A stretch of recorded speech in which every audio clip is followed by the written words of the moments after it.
Bom dia, meus irmãos, que alegria, mais uma manhã que podemos estar juntos, mais uma EBD para aprendermos um pouco mais a respeito do nosso Deus.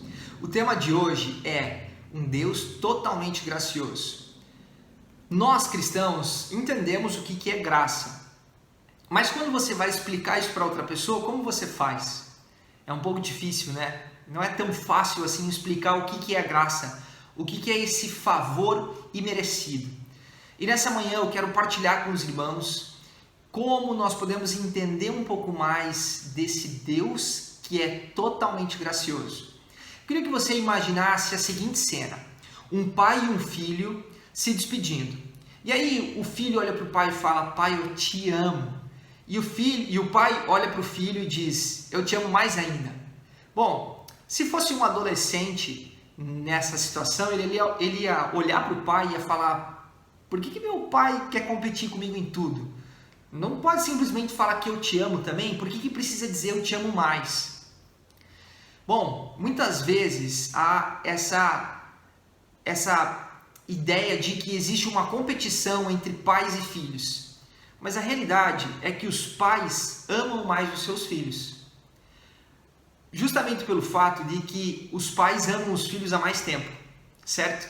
Então, o filho começa a amar o seu pai a partir do momento que ele entende que a pessoa ali é o seu pai, a sua mãe.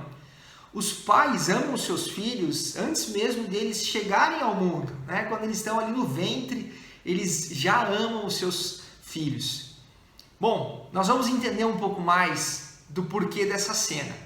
Mas eu queria que você pensasse comigo em algumas frases que a gente ouve quando se trata de graça. Então, o primeiro e o mais famoso, que a gente mais conhece, é que graça é o favor que não foi merecido. É algo bom que é dado, e não é dado porque a pessoa que recebe é boa, mas é dado porque aquele que dá é generoso. Deus é generoso, por isso ele é gracioso. A graça é uma demonstração do amor de Deus. Deus nos ama, e uma forma dele demonstrar esse amor é através da graça. A graça de Deus, ela atua também quando fazemos coisas erradas, não apenas no dia da conversão.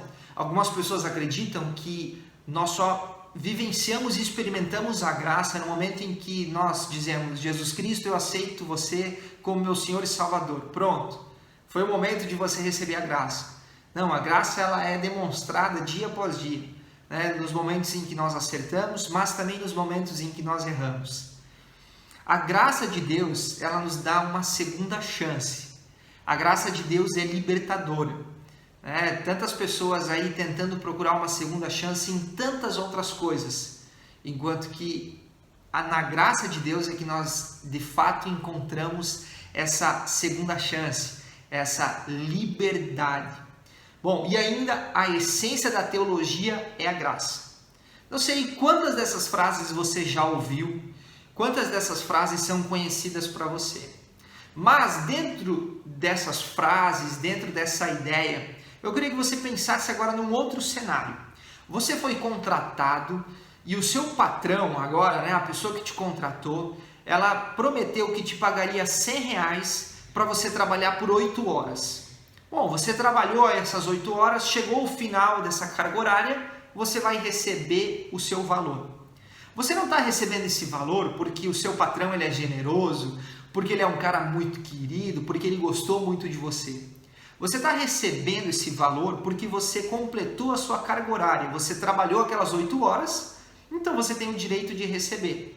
Simples. Algo que acontece no nosso dia a dia de forma muito normal que a gente nem para pensar. Agora, quando se trata da Bíblia, quando se trata do nosso relacionamento com Deus, quando se trata dessa intimidade com o Senhor, não funciona dessa forma. Por quê? Porque você não consegue pagar a dívida que você tem. Eu e você não conseguimos pagar a dívida que nós temos. 1 Coríntios, capítulo 6, verso 20 diz: "Vocês foram comprados por um alto preço." É interessante que a Bíblia, quando trata desse assunto, ela trata numa linguagem econômica, a respeito de um preço de sangue, a respeito de sermos comprados, a respeito de um preço que devemos pagar. Mas eu e você podemos trabalhar a vida inteira, podemos dar o nosso máximo, podemos fazer tudo aquilo que estiver ao nosso alcance, e ainda assim nós não conseguiríamos pagar a dívida que nós temos com Deus. Somente Cristo Jesus é que pôde pagar essa dívida quando Ele entregou a vida dele por amor a mim e você, pecadores, seres mortais que não merecem nada a não ser castigo. Mas Ele deu a vida dele por mim e por você. Isso é graça. É quando eu e você temos uma dívida imensa e independente do que nós fizermos, trabalhar 8 horas por dia ou trabalhar 24 horas por dia, todos os dias, sem nenhum minuto, sem nenhum segundo de folga, ainda assim eu e você não teríamos condições de pagar por esse preço. Mas Jesus pagou. Isso é graça. Independente do que nós merecemos ou não, Ele fez em nosso lugar. Não são as boas obras, não é aquilo que eu posso fazer, não é aquilo que você pode fazer. E não é mérito nosso. Porque eu consegui dar a minha vida para Cristo. Porque eu vou na igreja. Porque eu dou meu dízimo. Porque isso, porque aquilo. Não. Não é por aquilo que eu faço, nem por aquilo que você faz. É somente Jesus Cristo, pelo preço que Ele pagou naquela cruz. Ele concede seu mérito pela graça.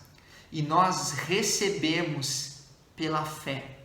A essência da graça é a sua doação gratuita e voluntária. Lembra que eu falei antes, a essência da teologia é a graça. Mas a essência da graça é a sua doação gratuita e voluntária. Caso não fosse gratuita nem voluntária, caso fosse uma obrigação, já não seria mais graça. A graça é algo difícil de entender, porque nós somos seres humanos. O nosso pensamento, os nossos ideais, aquilo que nós entendemos é limitado comparado com a grandiosidade desse Deus totalmente gracioso. Quando você deve alguma coisa, você faz de tudo para pagar. Mas aqui você tem uma dívida imensa que você nunca vai conseguir pagar. Você precisa entender que Jesus Cristo pagou isso por você. E aí, o livro que nós estamos trabalhando, ele traz 6 pontos para tentarmos entender um pouco mais o que significa esse Deus totalmente gracioso.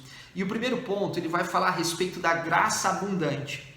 Quero ler com os irmãos Mateus capítulo 7, verso 11. Diz o seguinte: se vocês, apesar de serem maus, sabem dar boas coisas aos seus filhos, quanto mais o Pai de vocês, que está nos céus, dará coisas boas aos que lhe pedirem. Nós sabemos, Deus ele é muito bom, né? E Ele é o único bom. Mas espera aí, talvez você pense, eu não sou tão ruim assim, você nem me conhece para dizer que eu não sou bom. Poxa, eu faço as coisas da melhor forma possível, aquilo que eu consigo fazer. Como você vai dizer que só Deus é bom?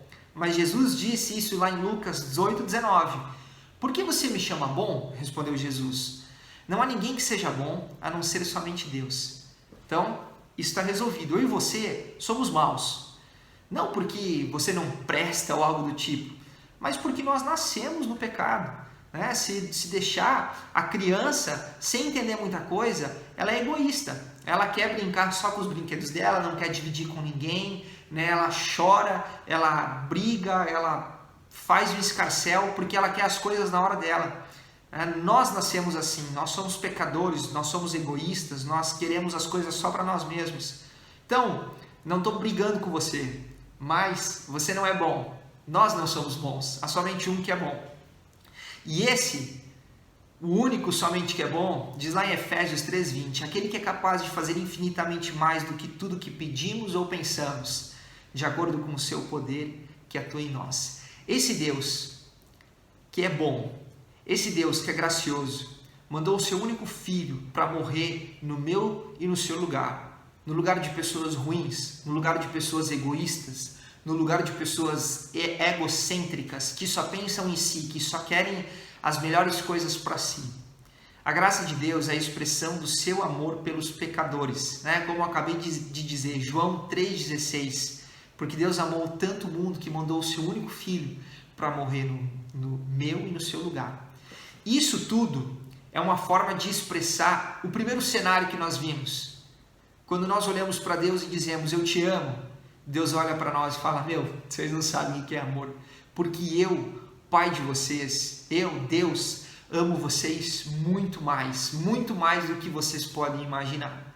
E aí eu quero que vocês pensem em pais que olham para os seus filhos e dão tudo para eles. Isso é normal, né? Eu conheço um rapaz que a mãe dele, ela se mata trabalhando para dar uma vida boa para o seu filho. E uns tempos atrás, ela estava meio chateada com o filho dela porque ele não estava obedecendo direito, não estava dando o melhor que ele poderia dar, e ela falou: chega, eu não vou mais trabalhar, eu não vou mais ficar dando o meu máximo aqui para conseguir dar uma vida boa para ele. Ele precisa aprender. E aí, conhecendo essa mãe, eu olhei para a pessoa que estava do meu lado e eu falei: meu, isso não vai dar certo, não vai dar certo, porque os pais amam os seus filhos e querem dar o melhor para eles. É claro que precisa ter essa questão da educação, da correção, os filhos precisam aprender, mas o pai, uma mãe que ama, ele dá o melhor, ele faz tudo o que puder fazer para ver o seu filho bem. Os pais são assim, né? Você que está assistindo e é pai, você sabe disso. Você que está assistindo e é filho, como eu, que ainda não é pai, sabe também que o seu pai e a sua mãe, né, de um modo geral, eles fazem tudo que podem para nos dar o melhor. Deus, ele se alegra com as nossas conquistas, mas Deus, ele não faz de tudo para que eu e você vivamos da melhor forma possível. Ele dispensa da sua graça conforme a vontade dele. Só que muitas vezes eu e você vivemos achando que Deus, ele tem que dar a graça dele, demonstrar essa graça em todos os momentos. Afinal de contas, eu preciso viver bem. Afinal de contas, eu preciso estar tranquilo, numa boa, em paz, né? E se eu não estiver assim, poxa, Deus está fazendo alguma coisa errada. Deus não está olhando direito para a minha vida. Deus não está entendendo o que eu estou precisando. Mas nós precisamos entender que os pais terrenos, os nossos pais biológicos ou de coração, agem de uma forma, mas Deus age de outra forma. Porque Ele faz conforme a vontade dEle, que é boa, perfeita e agradável. Ele faz conforme o entendimento dEle, que é soberano, que sabe de todas as coisas, diferente do nosso pensamento e do nosso conhecimento terreno, humano, pequeno. Deus, Ele deseja e Ele se alegra sim com as nossas conquistas, com as nossas vitórias. Mas Ele concede graça conforme a vontade dEle, conforme o entendimento dEle em relação a tudo que está acontecendo. E não simplesmente para que eu e você tenhamos um dia bom. Não para que simplesmente eu e você estejamos felizes e não tristes, alegres e não com o nosso coração cheio de amargura. Deus, apesar de tudo que nós vivemos, Ele continua sendo totalmente gracioso. Continua sendo um Deus abundantemente gracioso. O segundo ponto que o livro nos traz é a graça eterna. Além de Deus demonstrar essa graça abundante, ele também demonstra que a graça dele é eterna. Porque nós vemos, por exemplo, no Novo Testamento, que a graça está estritamente ligada à pessoa de Cristo. Mas no Antigo Testamento, os cristãos depositavam a sua fé na demonstração futura dessa graça no Calvário. Ou seja, a graça é demonstrada no Antigo Testamento, é demonstrada no Novo Testamento e é demonstrada para nós hoje, no presente. Tozer, um escritor fantástico, ele traz um texto muito interessante a respeito da natureza eterna da graça. É um texto um pouco comprido, mas eu gostaria de ler aos irmãos, porque de fato ele é muito interessante. Então presta atenção. Ninguém foi salvo a não ser pela graça, desde Abel até o momento presente. Desde que a humanidade foi banida do Éden, ninguém jamais retornou ao favor divino, exceto pela absoluta bondade de Deus. E onde quer que a graça encontre algum homem, sempre o faz por meio de Jesus Cristo. A graça realmente veio por Jesus Cristo, mas não esperou por seu nascimento na manjedoura ou por sua morte na cruz para se tornar operante. Cristo é o Cordeiro imolado desde a fundação do mundo. O primeiro homem em todo o mundo a ser reconduzido à comunhão com Deus o fez pela fé em Cristo. Nos tempos antigos, os homens aguardavam a obra redentora do Messias, que viria mais tarde. Após a sua vinda, eles passaram a olhar para trás, mas sempre se aproximavam, como se aproximam pela graça, mediante a fé. Bom, nós vemos nesse relato como Deus se fez presente, através da sua graça, de tempos em tempos. Ah, mas acho que a graça aconteceu só no Novo Testamento. Não, a graça ela é eterna. Ela aconteceu lá no passado, no início de tudo, e ela vem se desenvolvendo e sendo demonstrada a nós conforme a vontade dele todos os dias. Nós precisamos entender que essa graça não é algo que aconteceu agora, ou não é algo que aconteceu apenas com o fato histórico chamado Jesus Cristo, mas ela é algo que vem acontecendo desde o início de tudo. E isso demonstra uma base muito sólida, né? Por exemplo, nós, quando ouvimos um relato, ouvimos um acontecimento, se ele está baseado em fatos históricos, nós damos muito mais credibilidade para aquilo que está acontecendo. Da mesma forma, a graça, ela é eterna, ela tem uma base muito sólida e por isso nós devemos e precisamos confiar nesse Deus que é totalmente gracioso e que possui uma graça eterna. Jesus, ele não apenas inaugurou uma vida abundante de graça, mas ele definiu e demonstrou através da sua vida como é possível viver, crescer e se desenvolver através da graça. Eu e você somos convidados a viver dessa forma também. Bom, o terceiro ponto, ele muda um pouco o foco, olhando para Deus e começa a olhar um pouco para a nossa vida. E o terceiro ponto fala a respeito de sermos abundantemente abençoados. Mas o que significa ter uma vida abundante? Pensa aí um pouco, reflete sobre isso. Se alguém te perguntasse, você tem uma vida abundante? O que você diria? Você se sente abençoado? O que você diria? Eu lembro de um pastor que ele ficava muito indignado, porque quando ele ouvia as pessoas dizendo que eram abençoadas, elas não faziam e não diziam isso porque tinham um relacionamento com Deus muito bonito. Eu me sinto abençoado porque a minha vida devocional está muito boa. Não, as pessoas diziam, não, eu estou abençoado porque eu troquei de carro. Cara, eu comprei o carro do ano. Não, eu me sinto abençoado porque eu consegui comprar uma fazenda. Então, nossa, eu estou muito abençoado. Não, eu sou abençoado porque eu consegui viajar para tal lugar. E é isso que as redes sociais nos mostram. Por exemplo, uma frase de um post. Ótimas férias no Havaí com a família. Hashtag abençoado. O nosso filho recebeu uma bolsa integral para a universidade. Hashtag abençoado. Estou humilde e grato por ter sido nomeado o que mais produziu na minha empresa. Hashtag abençoado. Para a sociedade em que nós vivemos, ser abençoado abrange poder, status, aceitação e riqueza. Você precisa ter poder, você precisa demonstrar o quão essencial você é para a sociedade. Você precisa ter status, porque afinal de contas, hoje alguém sem status não é nada perante a sociedade. Você precisa ser aceito nos grupos que você deseja frequentar, nos grupos que você deseja fazer parte. E você precisa ter riquezas, afinal de contas, como a gente pode ser feliz se não tiver riquezas? É o que a sociedade nos mostra e nos impõe. Eu acredito que se na época dos discípulos tivessem redes sociais, talvez os posts que nós veríamos seria o seguinte, tirando uma foto falando, de hoje está pago. Maior pesca da vida, hashtag abençoado.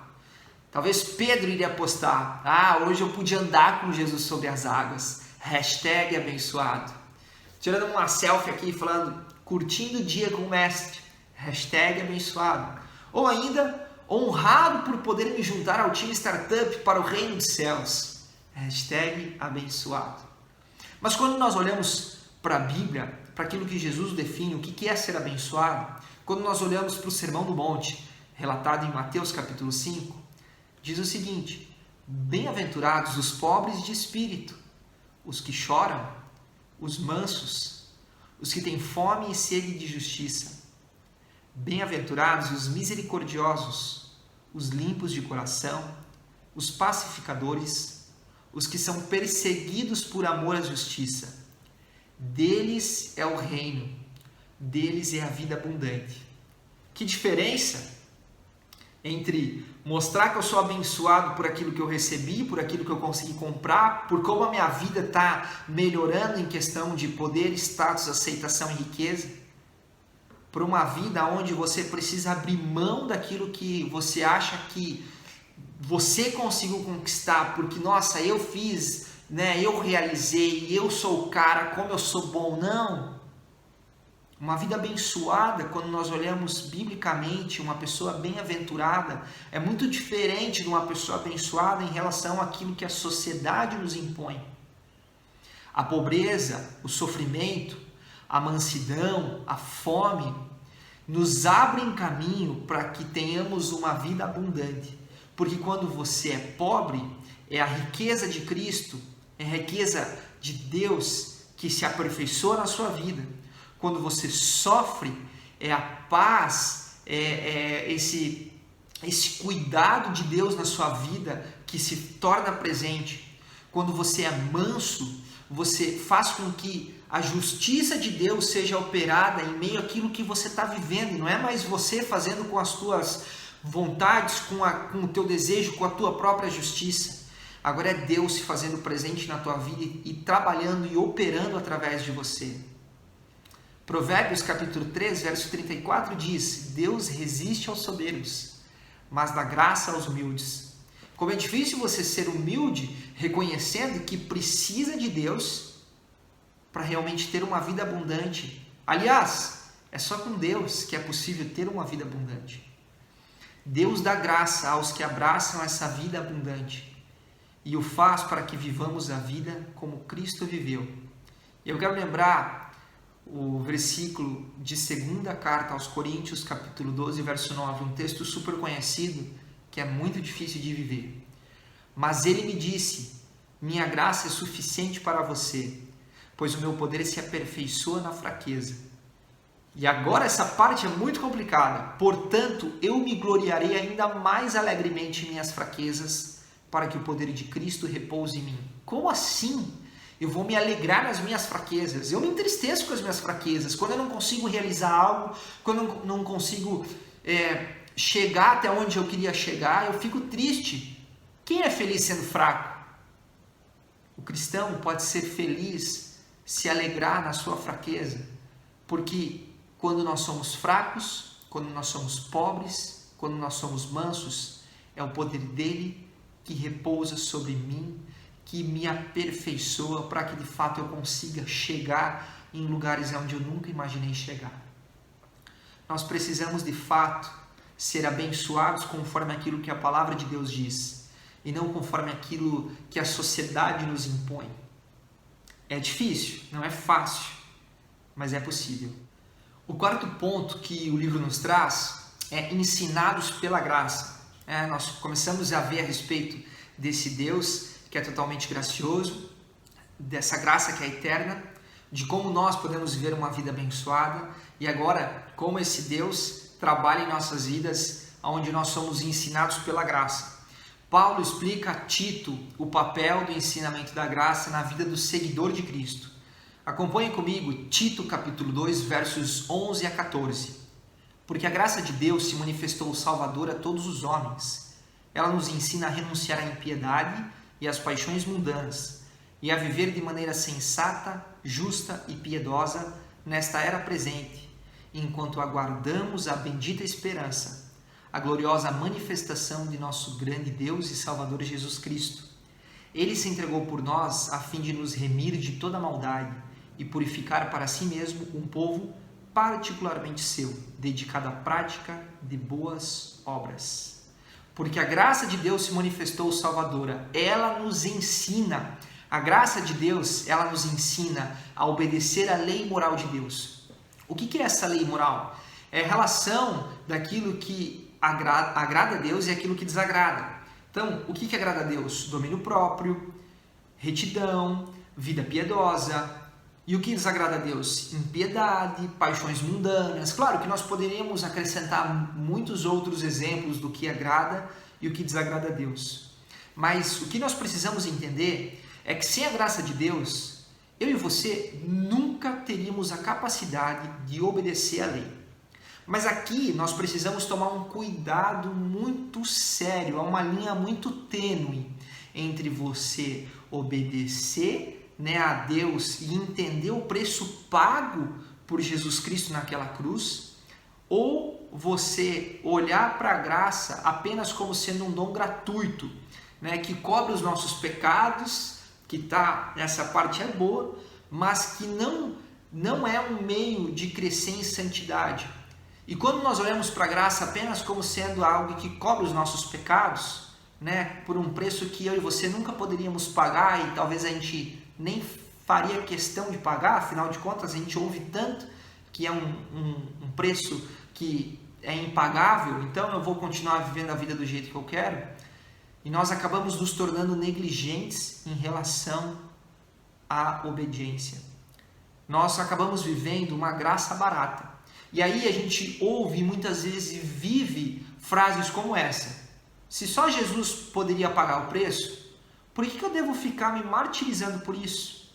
Ué, eu não posso fazer nada, então o que adianta eu ficar vivendo dessa vida com receio, com essa amargura? Eu não posso fazer nada, eu vou continuar vivendo minha vida do jeito que eu quero. Somente a graça faz tudo. Então eu vou continuar do jeito que eu tô nem aí, porque eu já entendi que eu não posso fazer nada, então eu vou continuar vivendo do jeito que eu quero. O problema é que nós acabamos colocando níveis nos pecados. E aí, para alguns pecados, nossa, necessitamos de muita graça. Já para outros, a gente olha e fala, não tem tanto problema. Por exemplo, alguns pecados que a sociedade define como sendo horríveis, terríveis. Adultério, assassinato, roubo. Se você adulterou, você é a pior pessoa do mundo e você vai direto para o inferno. Ah, Kevin, que exagero. Muitas pessoas pensam isso mesmo.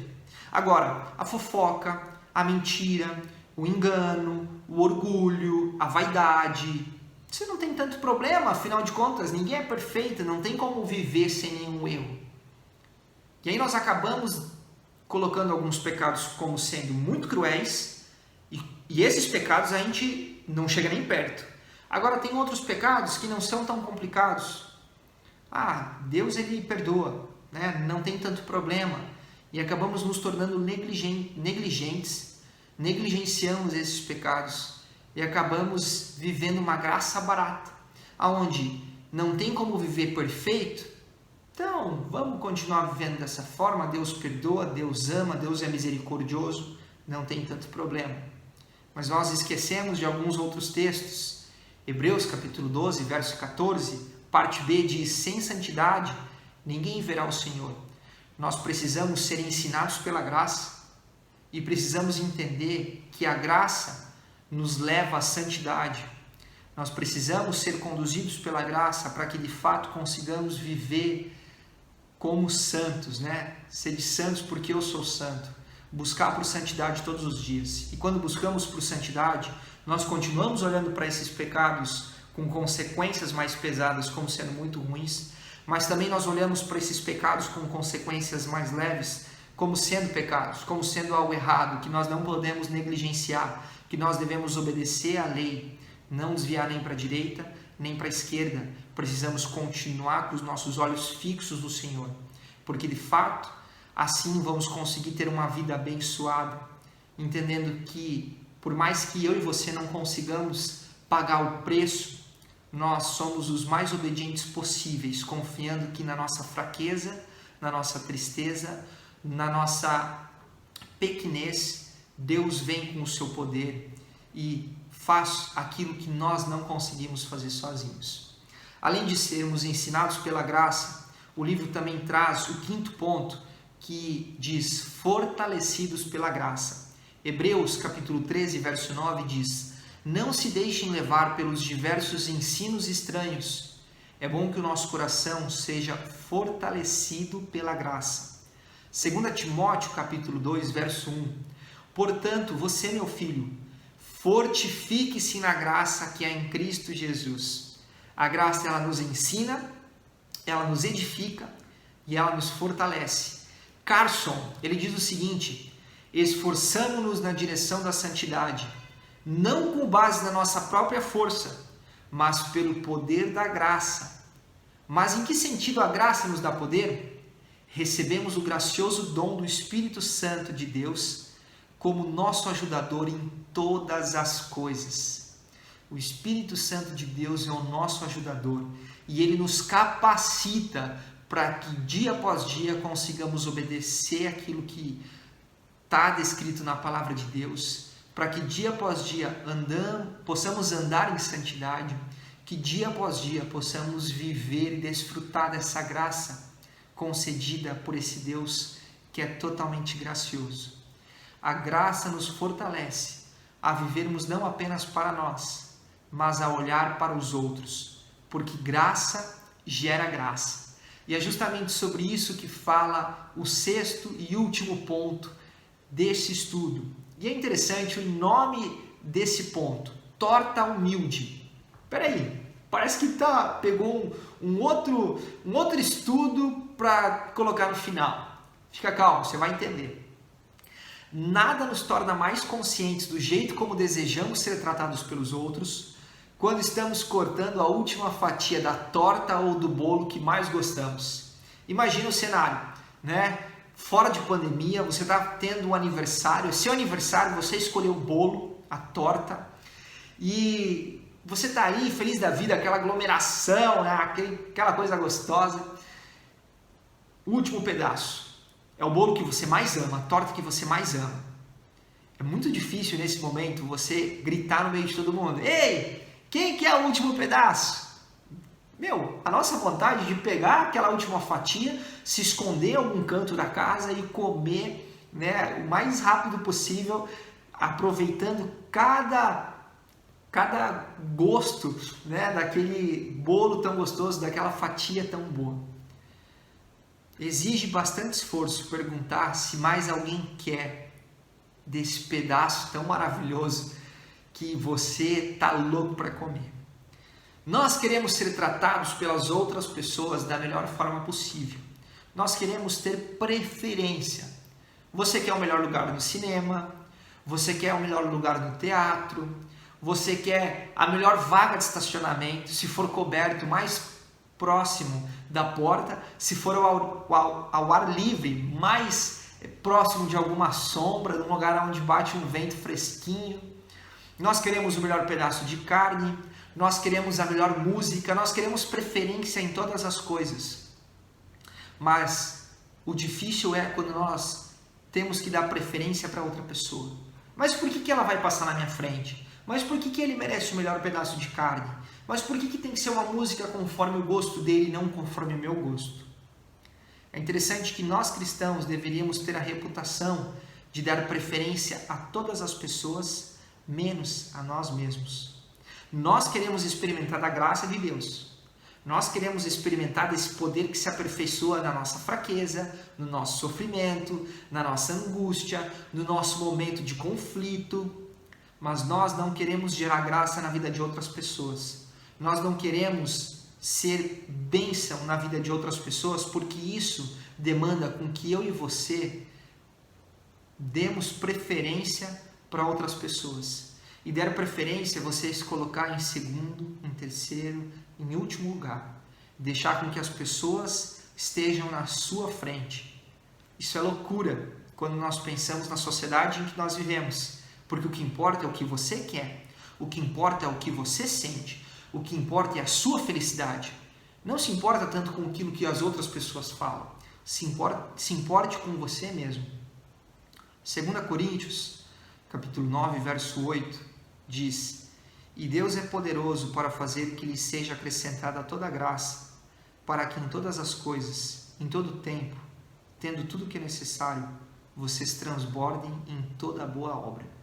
É difícil nós darmos preferência às outras pessoas, mas quando eu e você vivemos pela graça, quando eu e você entendemos o que é ter esse Deus totalmente gracioso em nossas vidas operando, o que é ter o Espírito Santo nos guiando, nos mostrando o que devemos fazer, Ele irá nos capacitar em todo o tempo, dando para nós tudo o que for necessário para que nós possamos transbordar em toda a boa obra. E isso inclui em relação à obra realizada em relação a outras pessoas, a dar preferência para as outras pessoas, a nos importarmos com outras pessoas. Jesus nos ensinou a dar preferência ao próximo quando Ele deu a vida dele alguém que não tinha pecado algum, alguém que não tinha errado em nada, para morrer numa cruz, dando preferência a mim e a você. Nós temos a possibilidade de viver essa graça, de experimentar essa graça. Que não sejamos egoístas ao querer isso só para a nossa vida, mas que possamos dispensar isso na vida de outras pessoas, demonstrando que nós cristãos não olhamos simplesmente para nossas vidas, mas que nós aprendemos com Jesus a dar preferência para os outros, entendendo que se Deus dispensou graça na minha e na sua vida, nós também, como cristãos, pequenos cristos, devemos dispensar graça a todas as pessoas e dessa forma fazer com que o poder de Deus também se aperfeiçoe na vida dessas pessoas, não por aquilo que nós fazemos, mas por aquilo que Deus faz através das nossas vidas, o tempo todo dando tudo que é necessário. Que eu e você de fato consigamos vivenciar dessa forma. Amém? Quero orar com os irmãos, terminando esse nosso momento de EBD. Senhor Deus, obrigado por mais uma aula que podemos ter. Obrigado, Pai, por entendermos um pouco mais o que significa essa graça, esse favor imerecido, algo que, independente do que nós fizermos, não será suficiente para pagar o preço da graça, não será suficiente para pagar o preço que Jesus Cristo pagou naquela cruz. Mas não é por isso que nós vamos ser negligentes, não é por isso que nós vamos vivenciar uma graça barata. Pelo contrário, nós queremos desfrutar dessa graça, sendo obediente da melhor forma que pudermos, conseguindo dispensar graça às outras pessoas, entendendo que graça gera graça, entendendo que o Teu Espírito Santo irá nos conduzir, irá nos ensinar, irá nos guiar da melhor forma possível para que possamos desfrutar disso de uma forma total, mas também conseguindo apresentar isso e levar isso para as pessoas que carecem tanto de uma segunda chance, que carecem tanto de serem libertas dessa vida de escravidão, dessa vida tenebrosa, para que sempre o Teu poder se aperfeiçoe em nossas vidas, para que dia após dia sejamos mais parecidos com Jesus Cristo em todos os aspectos. É no Teu grande e no Teu maravilhoso nome que nós oramos. Amém. Que Deus te abençoe, meu irmão. Lembre que agora nós temos o nosso culto e até próximo domingo que teremos novamente esse tempo de EBD. Deus te abençoe. Até mais.